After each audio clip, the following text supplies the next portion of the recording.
அன்பிற்கினிய மாதா தொலைக்காட்சி சுவைஞர்களே, தமிழினிய நெஞ்சங்களே, வணக்கம். திரிகடுகத்தில் இணைந்திருக்கும் உங்கள் ஒவ்வொருவருக்கும் இனிய நல் வாழ்த்துகள். இன்று மீண்டும் 3ஆம் செய்யுளில் நாம் இருக்கின்றோம்.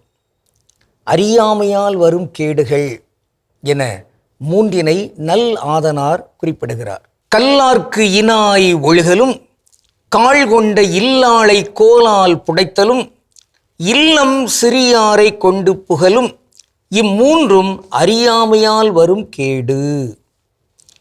இன்று கால் கொண்ட இல்லாளை கோலால் புடைத்தல் என்ற செய்தினை நாம் பார்க்கின்றோம். கால் கொண்ட என்ன பொருள்? நாம் உண்கின்ற ஒரு கனி உண்டு, அது என்ன? கொய்யாப்பழம் சொல்கிறாங்க பாருங்க. கொய்யா என்கிற அந்த சொல் பிரசீலியன் மொழியை சார்ந்தது. தமிழில் அதற்கு என்ன பொருள் சொல்கிறாங்கன்னா காழ்பழம், காழ்ப்பு பழம். அதான் கால் கொண்ட. கால் கொண்ட உறுதி கொண்ட. அது இன்னைக்கு சர்க்கரை நோய் உள்ளவங்க கூட அதை உறுதியாக சாப்பிடலாம் அப்படிங்கிற அளவுக்கு அந்த காழ்பழத்தினுடைய அந்த மேன்மை. ஆக கால் கொண்ட இல்லாளை கோல் கொண்டு புடைத்தல், கம்பால் அடித்தல். பாரதிதாசன் சொல்வார், நாய்க்கு வேண்டுமாம் கம்பு. அதான் ஒரு நேரத்தில் ஒரு புலிக்கு அந்த மிருக காட்சி சாலையில் ஒருத்தர் கீழே விழுந்ததுனால அது அப்படியே அது கொல்லுது. இங்கே எல்லாரும் பார்த்துட்டு இருக்காங்க. அப்போ தான் ஒரு சிலர் தான் சொன்னாங்க, ஏன் அங்கே இருக்கிற எல்லாருமே கையில் ஒரு கம்பு எடுத்து வச்சுட்டு அப்படி விரட்டலாமே அப்படின்லாம் சொல்லிட்டு இருந்தாங்க. கண்டிப்பாக நாய்க்கு கம்பு அது ஒரு பெரிய அச்சுறுத்தல் கருவி.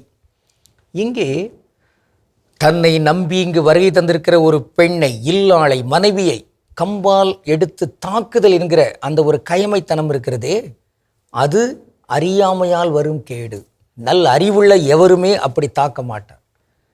நான் தொட்டு தாலி கட்டினவன், நான் எதையும் செய்வேன், இதை கேட்கிற உங்களுக்கு என்ன உரிமை என்று எவனாவது சொன்னால் அறிவு கெட்டவர் தான் அப்படி சொல்வார். ஏனென்றால் ஒவ்வொருவருமே கடவுளின் சாயல். ஆண் என்ன பெண் என்ன, எல்லாருமே கடவுளின் சாயல்கள். ஒவ்வொருவருக்குமே ஒரு உரிமை, அடிப்படையான உரிமை அங்கு உண்டு.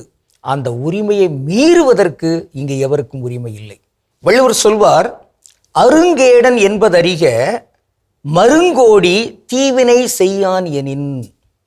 மருங்கோடி என்றால் வரம்பு மீறி, எல்லை மீறி. ஆக ஒவ்வொருவருக்கும் ஒரு எல்லை இருக்கிறது, அந்த எல்லைக்குள் தான் செயல்பட வேண்டும்.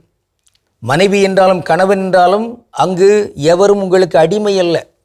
அதான் அந்த காலத்தில் ஒரு பாட்டு வரும், ஒரு இளைய தலைமுறைக்கு தெரியுமனு தெரியல. பாய் விரிக்கும் பாவை என்ன காதல் பதுமைகளா, இங்கு ஏவல் செய்ய ஆடவர்க்கு காதல் அடிமைகளா அப்படின்னு வரும். அடிமைகளா? இல்லை, எவரும் எவருக்கும் அடிமை அல்ல. அதனால்தான் இறைவார்த்தை ஒன்று சொல்லுகிறது, நீங்கள் கிறிஸ்துவுக்கு அஞ்சி ஒருவருக்கு பணிந்திருங்கள். கணவன் மனைவிக்கும், மனைவி கணவனுக்கும் பணிந்திருக்கணும். ஆனால் எவருக்கும் அஞ்ச தேவையில்லை. அஞ்ச வேண்டியது 2 பேருமே சேர்ந்து கிறிஸ்துவுக்கு அஞ்ச வேண்டும். இறையச்சம், அந்த தன்மையில் இங்கு சமத்துவ தன்மையோடு இங்கு வரம்பு மீறுதல் என்பது கூடாது. அந்த வரம்பு மீறுதல் செயல்களில் ஒன்று அடித்தல், புடைத்தல், உதைத்தல். இவையெல்லாம் முன்னர் மிக அதிகமாகவே நடந்து கொண்டிருந்தன. இப்பொழுது கொஞ்சம் குறைந்திருக்கிறது போலும். இருப்பினும் அந்த செயலை எவர் செய்தாலுமே அது குற்றம், அது குற்றம். ஏனென்றால் நாம் பார்க்கிறோம், இயேசுவின் வாழ்க்கையில் கல்லை கூட அதனுடைய வரம்பு மீறி ஒரு தகாத செயல் செய்ததில்லை. பசியாக இருக்கிறார், சாத்தான் சோதிக்கிறது, இந்த கல்லை அப்பமாக மாற்றி நீ சாப்பிடு. இயேசு கல்லை அப்பமாக மாற்றினாரா? அவருக்கு மாற்ற முடியும், ஆனால் செய்யவில்லை. காரணம், கல் கல்லாக இருக்க வேண்டும். எனக்கு பசிக்கிறது என்பதற்காக அந்த கல்லை நான் அப்பமாக மாற்றுவது என்பது வரம்பு மீறிய செயல். எனக்கு ஏதோ ஒரு ஆசை, ஆர்வ கோளாறு என்பதற்காக எவரையும் எனக்கு தீனியாக்குவது என்பது அங்கு வரம்பு மீறிய செயல். ஆக நான் உணர்ச்சி வயப்பட்டிருக்கேன், அதனால் கையை தூக்கி அடிப்பேன், கம்பால் நான் உதைப்பேன் என்றால் அது வரம்பு மீறிய செயல். இந்த வரம்பு மீறிய செயல் என்பது அறியாமையால் வருகின்ற கேடு. அதிலும் சிறப்பாக ஒரு கணவன் மனைவியை கை உயர்த்தி புடைத்தல், அடித்தல் என்பது அது இனி நடக்கக்கூடாது. திரிகடுகம் சுட்டுகின்ற இந்த நெறி அது நம்மை வழி நடத்துகின்றது. ஆக பிறர் உங்களை விட மதிப்புக்குரியவர் என எண்ணுங்கள். பிறரை நீங்கள் கடவுள் நம்மை அன்பு செய்து போன்று அன்பு செய்யுங்கள்.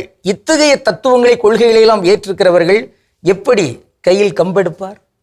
எனவே இந்த செய்திகளை உள்ளத்தில் இருத்தி கொண்டு இன்று நாம் பார்க்கவிருக்கும் ஒரு சிறப்பு சொல் பெண்ஜாதி.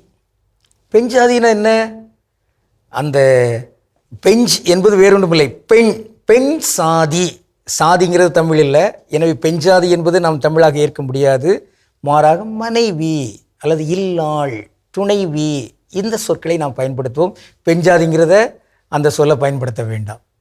கடவுளுக்கு திருவிழமானால் மீண்டும் நாளை திரிகடகத்தில் இணைந்து மகிழ்வோம். நன்றி, வணக்கம்.